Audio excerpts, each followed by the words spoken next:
আর কয়েক ঘন্টার অপেক্ষা। মঙ্গলবার ভারতীয় সময় দুপুর 1টা থেকে শুরু হবে আইপিএল এর নিলাম। এই প্রথম দেশের বাইরে দুবাইয়ে হতে চলেছে আইপিএল এর নিলাম। রয়েছে আরও একটি নতুনত্ব। এছাড়াও কতজন ক্রিকেটার নিলামে অংশগ্রহণ করেছে, কতজন ক্রিকেটার দল পাবে, কোন টিমের কাছেই বা কত টাকা রয়েছে। এবারই প্রথম ক্রিকেটারদের দর হাঁকাবেন একজন মহিলা সঞ্চালক। গত 5 বারের সঞ্চালক হিউ অ্যাডমিটসকে বিদায় জানাতে চলেছে বোর্ড। তার জায়গা নেবেন মল্লিকা সাগর। এবারে নিলামে উঠবেন 333 জন ক্রিকেটার, যার মধ্যে 214 জন ভারতীয় ক্রিকেটার এবং 119 জন বিদেশি ক্রিকেটার জায়গা পেয়েছেন। তবে দল পেতে পারেন 70 জন ক্রিকেটার। 19 ডিসেম্বর নিলামে 10টি ফ্র্যাঞ্চাইজি মোট 70 জন ক্রিকেটারকে কিনতে পারবে। তাদের মধ্যে বিদেশি ক্রিকেটার থাকতে পারবেন সর্বোচ্চ 30 জন। এবারই প্রথম আইপিএল এর নিলাম হবে দেশের বাইরে। দলগুলি সব মিলিয়ে খরচ করতে পারবে সর্বোচ্চ 262.95 কোটি টাকা। তবে সব থেকে বেশি টাকা রয়েছে গুজরাট টাইটান্সের হাতে। তারা খরচ করতে পারবে 38.15 লাখ টাকা। তাদের পরে রয়েছে সানরাইজার্স হায়দ্রাবাদ। তারা খরচ করতে পারবে 34 কোটি টাকা। কলকাতা নাইট রাইডার্সের ঝুলিতে রয়েছে 32.70 টাকা। চেন্নাই সুপার কিংসের কাছে আছে 31.40 টাকা। পাঞ্জাব কিংস খরচ করতে পারবে 29.10 লাখ টাকা। দিল্লি ক্যাপিটালসের ঝুলিতে রয়েছে 28.95 টাকা। রয়্যাল চ্যালেঞ্জার্স ব্যাঙ্গালোর খরচ করতে পারবে 23.25 লাখ টাকা। মুম্বাই ইন্ডিয়ান্সের কাছে রয়েছে 17.75 লাখ টাকা।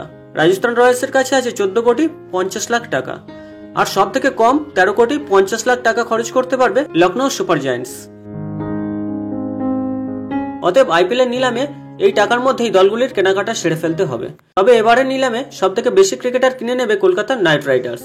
মোট 12 জন ক্রিকেটারকে কিনতে পারবে কলকাতা, তার মধ্যে 4 জন থাকতে পারবে বিদেশি। কেকেআরের পরেই রয়েছে দিল্লি ক্যাপিটালস। তারা 4 জন বিদেশি সহ 9 জন ক্রিকেটারকে কিনতে পারবে। 8 জন করে ক্রিকেটার কিনতে পারবে 4টি ফ্র্যাঞ্চাইজি। তার মধ্যে গুজরাট টাইটান্স নিতে পারবে 2 জন বিদেশি, মুম্বাই ইন্ডিয়ান্স 4 জন, রাজস্থান রয়্যালস 3 জন এবং পাঞ্জাব কিংস 2 জন বিদেশি ক্রিকেটারকে নিতে পারবে। 4টি ফ্র্যাঞ্চাইজি 6 জন করে ক্রিকেটার নিতে পারবে। তারা হলো Chennai Super Kings, Lucknow Super Giant, Royal Challengers Bangalore এবং সানরাইজার্স হায়দ্রাবাদ। এদের মধ্যে চেন্নাই, বেঙ্গালুরু এবং হায়দ্রাবাদ 3 জন করে বিদেশি ক্রিকেটার নিতে পারবে। লখনৌ নিতে পারবে 2 জন বিদেশি ক্রিকেটার। আইপিএল নিলামের ফ্র্যাঞ্চাইজিগুলি যখন প্রস্তুতি নিচ্ছে তখন ক্রিকেটাররাও তাদের দর ঠিক করে ফেলেছে। ক্রিকেটারদের সর্বাধিক বেস্ট প্রাইস 2 কোটি টাকা, অর্থাৎ 2 কোটি টাকা থেকে সেই সব ক্রিকেটারদের নিলাম শুরু হবে। মোট 23 জন ক্রিকেটার রয়েছেন এই তালিকায়। তাদের মধ্যে 20 জন বিদেশি।